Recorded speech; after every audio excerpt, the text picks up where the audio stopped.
mập cày chọp thì đang tay trông xem nào mập cày trông chọp thì đây chấm nè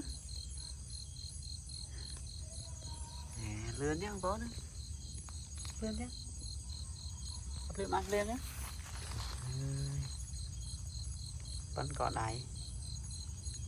nè nè nè ở bên bờ cây đó đi mây chơi vô mà đã trời ơi đã được mây chơi của bạn tây đó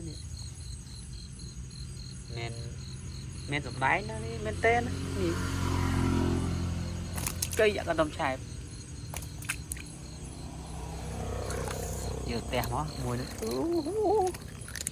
rồi chơi mà tầm chuột mà nhau pin thằng lăng nó nè pin lăng này chuyện nào chia ra nó thế rồi mũi tía đây chơi vô let's go ok giờ